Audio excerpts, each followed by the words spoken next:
Coastguard.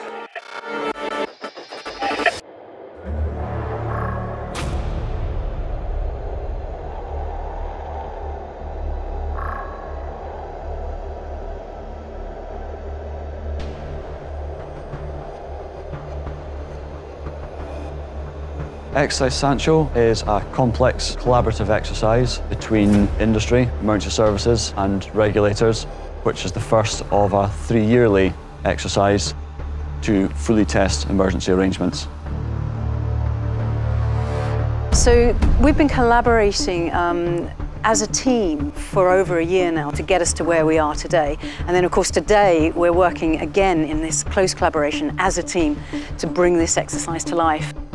TRIREX stands for Triennial Renewables Exercise.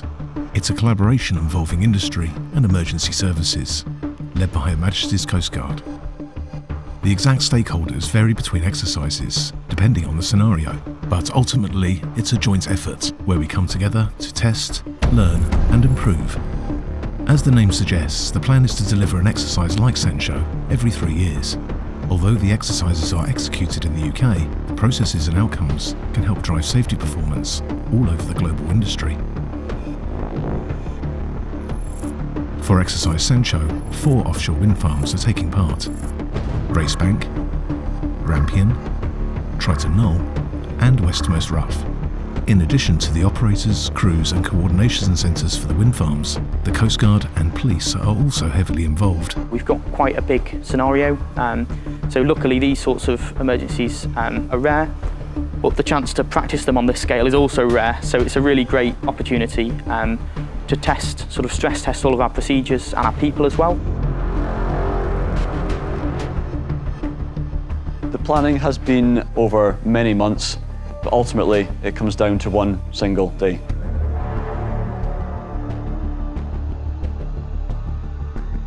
The TRIREX team will initiate a number of scenarios, which involve actual vessels and assets in real time. Although all the participants are aware that this is an exercise, they do not know how the day will progress. The Coastguard Maritime Rescue Coordination Centre in Humber are coordinating the response to this exercise. RES operate the Racebank substation on behalf of the owner, Diamond Transmission. It is our responsibility to manage the emergency response for the asset, and we do so from our control centre in Glasgow. So our control room is monitored 365 days a year, 24 hours a day. We keep track of where the vessels are in our wind farm, and we look at the AIS data, so every vessel transmits that data and it lets us track them on a map, and we can see their course and their speed and any navigational status. The first scenarios are initiated, some routine, some unusual and complex.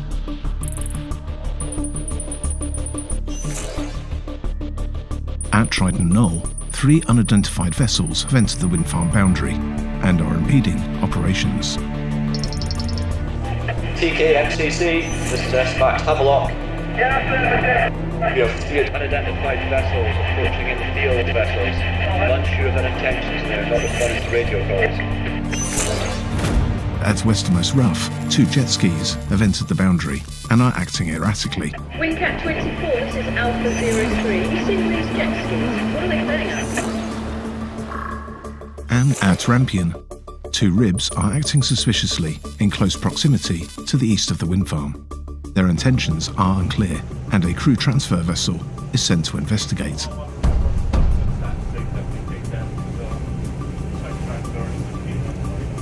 Every call that the Coastguard gets must be fully investigated.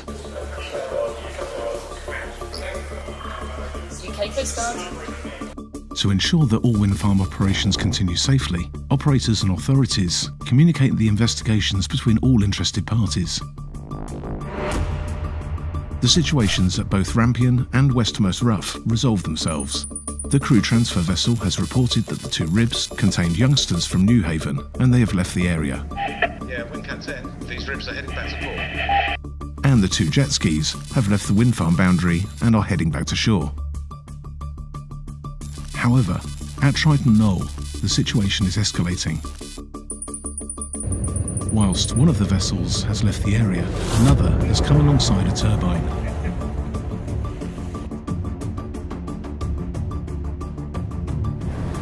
2 people have climbed onto the transition piece. Reports suggest that they may be carrying out some sort of protest. The 3rd vessel is making its way to nearby Race Bank.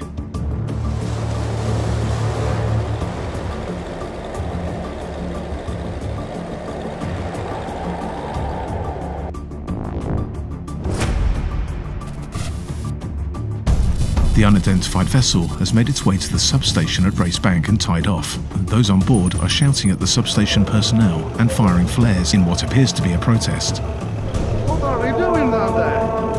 That's why the vessel on the structure now.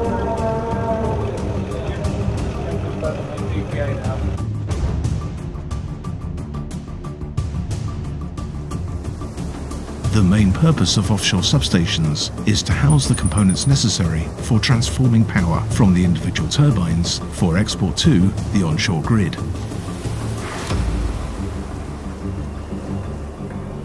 Humber Coastguard Oedipus ex-SANCHO. For your information, the Sheraton is now tied off on Zulu 01. She's on the upwind side. It appears she's transferring personnel to the substation. I can see at least 2 climbing onto the jacket. There may be more. Further to this, the Sheraton has contacted me on the VHF. They say they're carrying out a peaceful protest. But by the looks of it, they're handling flares, there's lots of shouting on the substation. Security gates prevent unauthorised personnel from reaching the upper levels of the substation. However, the crew are mustered and various control centres are kept abreast of the situation.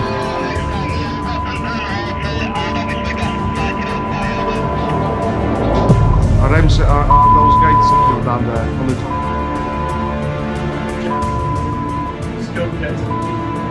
Following the notification of any injuries or illnesses, it's important that we respond quickly and liaise with the relevant authorities.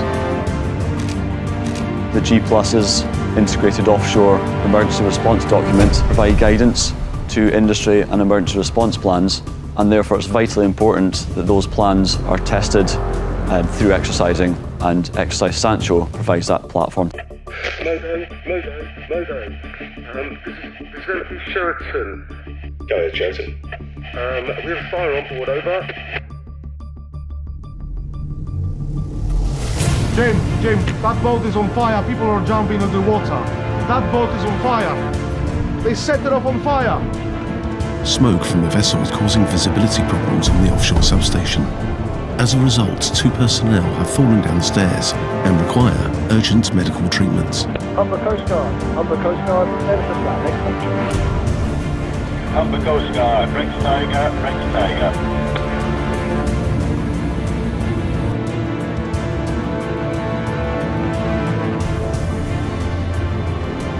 Crew and passengers are seen in the water, clinging to the substation ladder, and within a life raft.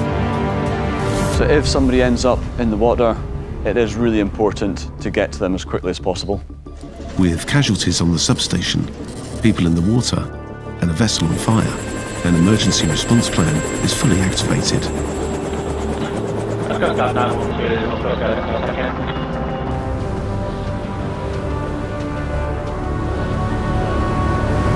Low visibility can cause a lot of challenges for finding people in the water, for navigating through a wind farm, or for operating on installations. Innovative companies are developing systems such as drones, sensors, and personnel recovery devices. And exercises such as these provide a valuable opportunity for these to be trialled.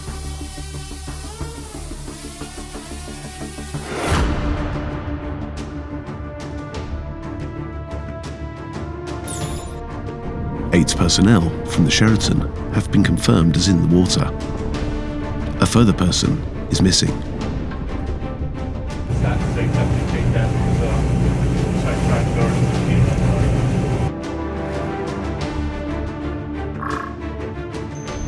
The Coastguard task a lifeboat and helicopter to the scene. Both will arrive at Race Bank within 30 minutes.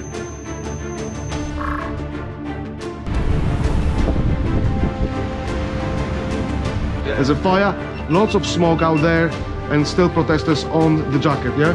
Details of an injured person are investigated, with an update being passed from the substation to the Coastguard and res control room.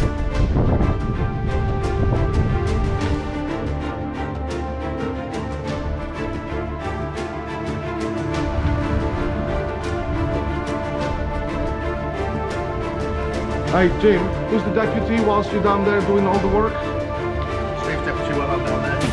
When something goes wrong, the first thing we'll be looking at is who's on that asset.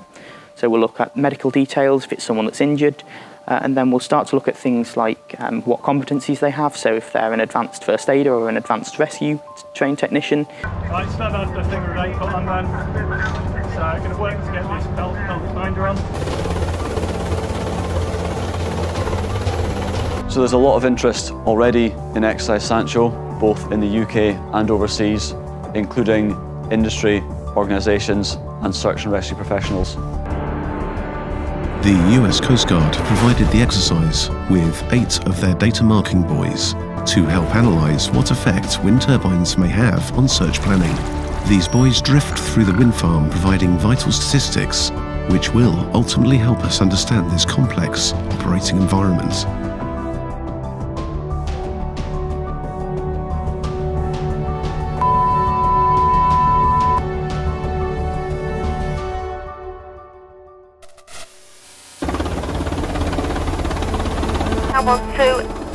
Coastguard at SANCHO. I believe there is 6 persons outstanding in the water. Over. Coastguard 912, that's copied. We'll be on scene in about 30 seconds time and commence a search.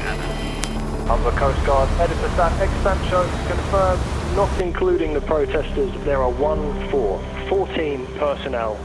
The search and rescue helicopter is a very important asset for us, but it can be very challenging to operate in and around wind turbines. The Coast Guard continues to coordinate the search for the missing person, complicated by the presence of the turbines.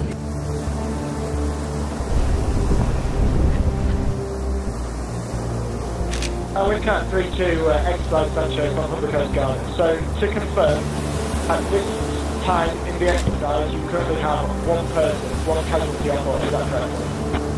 On the Coast Guard, that's running field, yes, that is affirmative. We have 1 person on board, and we are now in the process of recovery of the second one.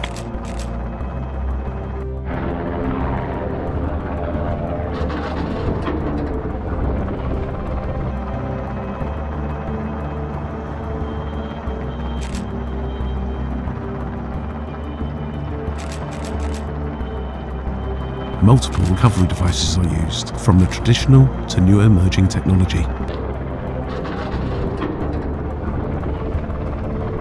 Most recovered personnel only require minor medical attention, though some are more seriously injured.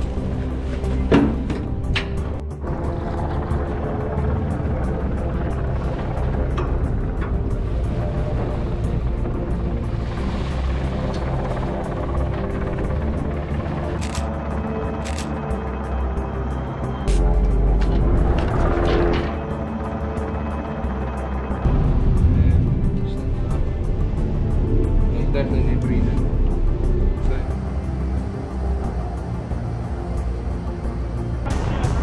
Upper Coast Guard 912, exercise SANCHO.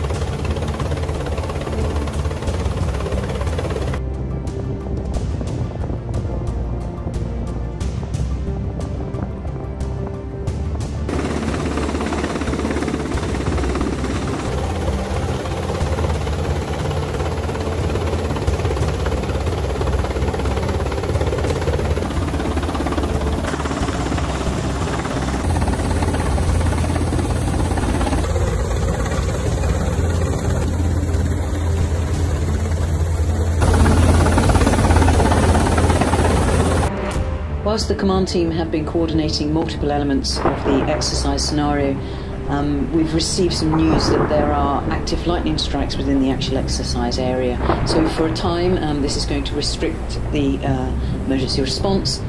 However, with some careful planning, the impacts are going to be kept to a minimum, and thankfully the weather is going to improve soon. So today, we're fortunate with the exercise that we have quite benign conditions, but it isn't always like that, and we have to be prepared for all conditions.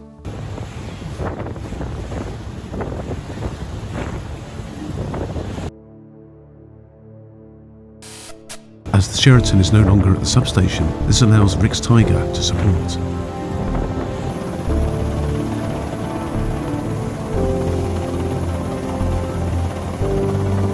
Information is received on a third casualty on the offshore substation. They have run into breathing difficulties following smoke inhalation. The search and rescue helicopter is tasked with evacuating the casualty to Hull Royal Infirmary. Keep it that pace, nice and slow. Nice and slow, he's on the deck. Keep it going, nice and steady there. Winching from a vessel is safest in open water. However, as was the case in this exercise, it can be possible if the wind farm layout and conditions allow.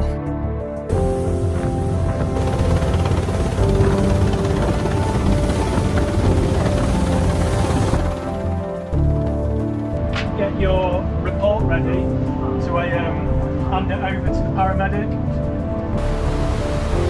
A crew transfer vessel, with the addition of medically trained technicians, provides a safe and stable platform for the treatment of casualties. Unfortunately, one of the personnel on the substation sustained fatal injuries and is pronounced deceased in collaboration with the onshore doctor. The second casualty sustained serious leg injuries and is treated by the team on the substation. Do you mind if I move over here so I can get a bit of picture?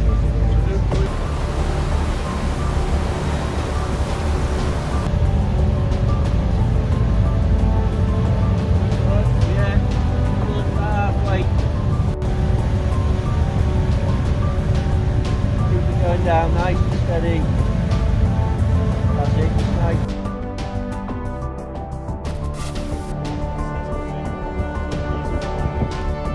The Sheraton is cut free from the substation and the lifeboat crew have found the missing person still on board. The Sheraton sinks and the MCA's counter-pollution and salvage officer is involved in contingency planning.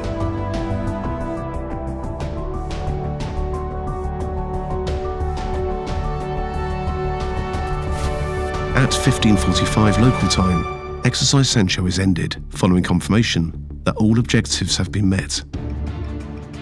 Well, for Vattenfall, it's been a great opportunity to collaborate with our neighbours, to work closely with the SAR authorities, and seeing it all come together and culminating in today, which I know is going to produce some excellent learnings, and has really been a great rehearsal, if you like, for what we hope never happens.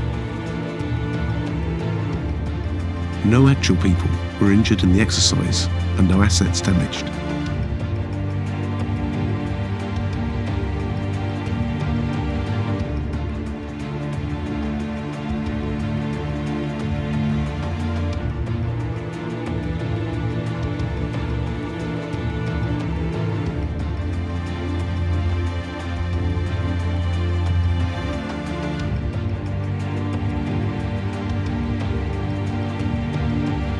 G+ is a hub that facilitates collaboration within the global offshore wind industry and beyond.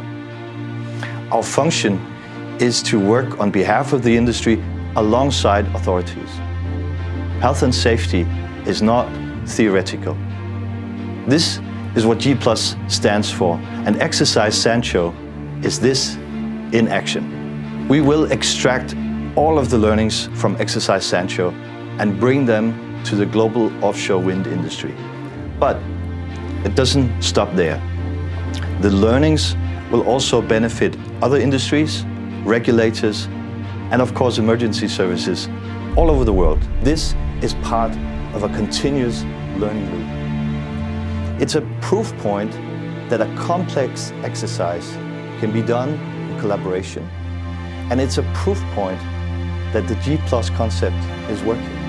And this is improving health and safety in the real world for all of us.